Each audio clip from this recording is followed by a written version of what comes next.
Γεια σας, καλώς ήρθατε σε ένα νέο βίντεο του καναλιού μας. Κάποιοι ερευνητές υποστηρίζουν πως η σφίγα ή αρχικά κεφάλι γυναίκας. Η ερμηνεία αυτή έχει σχέση με το κοσμικό ή πλατωνικό έτος, το οποίο αφορά την αλλαγή του σημείου ησημερίας, η οποία πραγματοποιείται περίπου κάθε 2.150 χρόνια. Μια από τις 14 ταυτόχρονες κινήσεις της Γης είναι η ιδιαίτερη κυκλική κίνηση του πολικού άξονα της, η λεγόμενη μεταπτώση. Αυτή αναγκάζει τον πολικό άξονα να διαγράψει έναν κόνο σε διάστημα περίπου 25.800 χρόνων. Με κάθε κοσμικό μήνα το σημείο ησημερίας μετατοπίζεται προοδευτικά από αστερισμό σε αστερισμό του Ζωδιακού και με αυτό το τρόπο κάτω από αστρολογική διόριση. Όλο αυτό το διάστημα των 2.150 χρόνων βρίσκεται υπό την επίβραση του Ζωδίου, στο οποίο πραγματοποιείται η ησημερία. Ο ύπαγος καβόλιζε ότι το σημείο ησημερίας εκείνης της περίοδου συνέπεπτε στις μοίρες του κρυού, την αφετηρία του ζωδιακού κύκλου. Αυτή η μετακίνηση γίνεται ακολουθώντας τη σειρά κρυός, ιχθύς, υδρογόος, ηχόκιος κλπ. Μέχρι να θα αναβάσει στον κρυό μετά από 25.000 χρόνια, έχοντας συμπληρώσει ένα κοσμικό έτος. Έχει παρατηρηθεί ότι κάθε κοσμικό έτος εκδηλώνει ορισμένα χαρακτηριστικά, τα οποία ανήκουν στο συγκεκριμένο ζώδιο το οποίο την χρωματίζει. Είναι αξιοσημείωτο το γεγονός ότι κάθε ζώδιο αφήνει τη σαβαγίδα του στην χρονική περίοδο που επιβλά.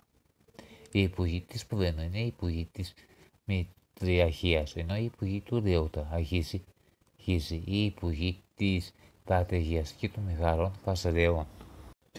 Η σφυγά λοιπόν ίσως είχε κεφάλι γυναίκας και σώμα Λέοντα, συμβολιζόντας το κοσμικό έτος της Παβένου, την οποία ακολούθησε το κοσμικό έτος του Λέοντα.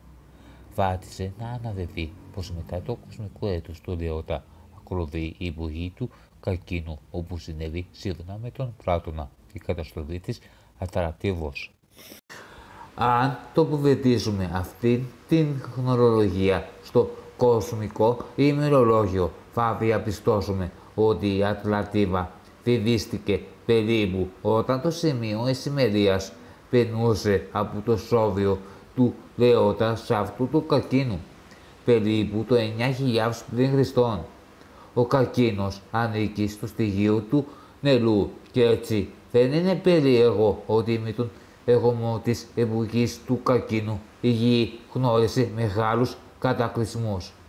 Με την είσοδο στην εποχή του καρκίνου και την ταυτόχρονη βύθιση της Ατλαντίβος εξαφανίζονται σχεδόν κάθε πολιτισμός και λατρείες υποβεβάζονται. Ο πλανήτης ο οποίος κυβερνά τον καρκίνο είναι η σελήνη και εκείνη την εποχή αναπτύσσονται οι σεληνιακές λατρείες. Ένα άλλο χαρακτηριστικό της εποχής του καρκίνου είναι η ανάπτυξη διάφορων μορφών μητριαρχίας, αλλά όχι στον βαθμό τον οποίο είχε αναπτυχθεί την εποχή της Παβένου. Αυτή τη στιγμή εισηγόμαστε, αδενούμε την εποχή των Ιχθύων και εισηγόμαστε στην εποχή των υδρογόων. Κατά αυτόν τον τρόπο λοιπόν, ίσως τα κοσμικά έτη να συνδέονται με το μυστήριο της σφίγας, το Λέοντα με την κεφαλή γυναίκας, το Λέοντα με την Παβένο, το σύμβολο του Λέοντος ή την βασιλικής ψυχής και τη σχέση του με την ύλη, την όψη μητέρα. Μπορεί για αυτό να σημαίνει τις δύο πολικότητες, το αρσενικό και το βηρικό, το δυτικό και το αρνητικό. Η τρίτη έδειξη αφορά την μεταφυσική και αστρολογική ερμηνεία. Σε ασβεστολιβικό γρίπτο του 1ου αιώνα μετά Χριστόν εμφανίζονται αγαματίδια σφίγες με κεφάλι ανθρώπου, σώμα λιωταριού, φτερά αϊτού και ουρά κόμπρας, προφανώς επηρεασμένα από τις ελληνικές σφίγες. Οι 4 αυτές μορφές μεταφυσικά συμβολίζουν αντίστοιχα τα 4 στοιχεία της φύσης, δηλαδή νερό, υγρασία, συναίσθημα, αυλόπος, χ, στελέα, οβής, ύδη, αέρας, αερία, αητός, πνεύμα και φωτιά, ενέργεια, λέον, πνεύμα. Επίσης, τα ίδια σύμβολα συνυπάρχουν και στα σημεία του ορίζοντα, δηλαδή αντίστοιχα στον βορρά ο αύλοπος, νερό, στην ανατολή ο ταύρος, γη, στη δύση ο αητός, αέρας και στον νότο ο λέον, φωτιά.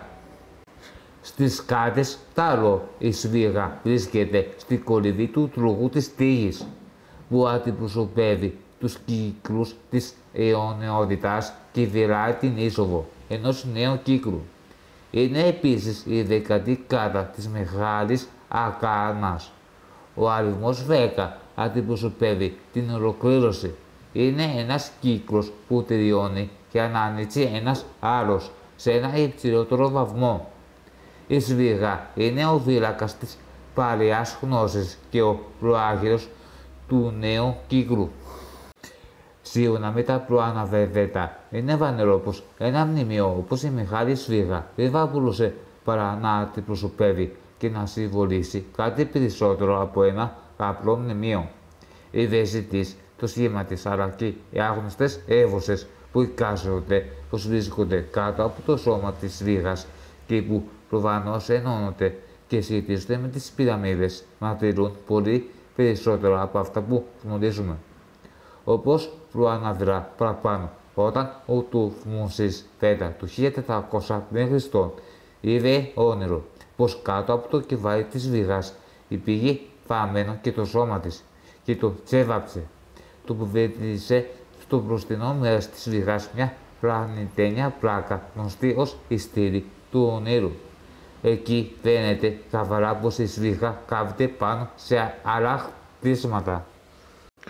Ο Ηρόδοτος δεν αναφέρει καθόλου τη σφίγα παρά την πληθώρα επισκέψεων του στην Αίγυπτο.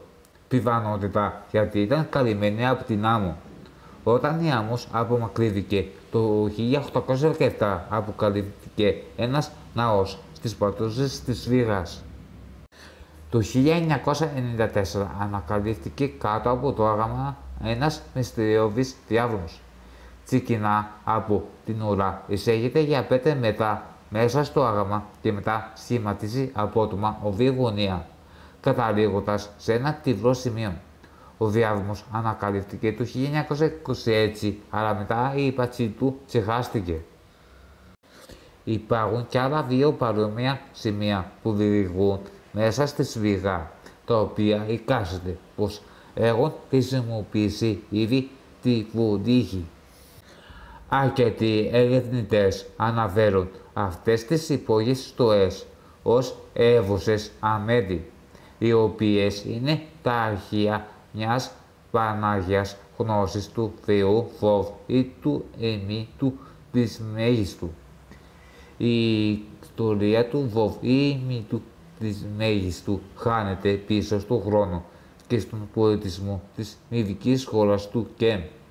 Ένας πολιτισμός ο οποίος έφτασε στο απόγειο του πριν από τον τελευταίο καταποντισμό της Ατλαντίδος. Ο ερεμής ο Τρισμέγιστος ήταν εκείνος που βίβατσε στους αυλόπους όλα όσα γνωρίζουν και ήταν ο ιδρυτής των μυστηρίων.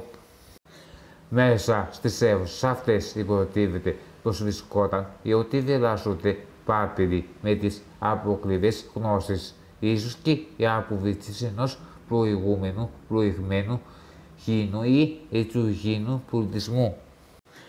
Το 1934 ο καθηγητής Αβέλτο Τύρι, πρώην διευθυντής της πτέρυγας Αιγυπτιακών Αγιοτήτων στο Βατικανό, ανακάλυψε έναν πάπυρο σε ένα παλαιοπορείο αγιοτήτων. Ο πάπυρος ήταν μέρος των χρονικών του το βρούσι 100 χώρες δυναστείας 1704 έως 1450. Ο πάπυρος πήρε το όνομα του καθηγητή, ο οποίος τον ανακάλυψε. Σε κάθε περίπτωση, τα παράδοξα και τα μυστήρια που κρύβει ο αρχαίος Αιγυπτιακός πολιτισμός είναι πολλά. Όσο αφορά τη σφίγγα ή και μόνο το πυραμίδων χείρο της, υπονοεί τη σχέση τους με αυτές. Όπως και η σφίγγα και οι πυραμίδες κρατούν τα μυστικά τους πολύ καλά, κρυμμένα. Δεν είναι τυχαίο εξάλλου πως χρησιμοποιούμε την έκφραση «είναι σφίγγα» για κάποιον που δεν αποκαλύπτει τις σκέψεις του και τα μυστικά του. Την προσοχή των περισσότερων επιστημόνων και ερευνητών έχει τραβήξει φυσικά η Μεγάλη Πυραμίδα της Γκίζας, γιατί διορίστηκε το παλιότερο και μεγαλύτερο κατασκεύασμα του ανθρώπου με τις τριότερες μαθηματικές και γεωμετρικές αναλογίες.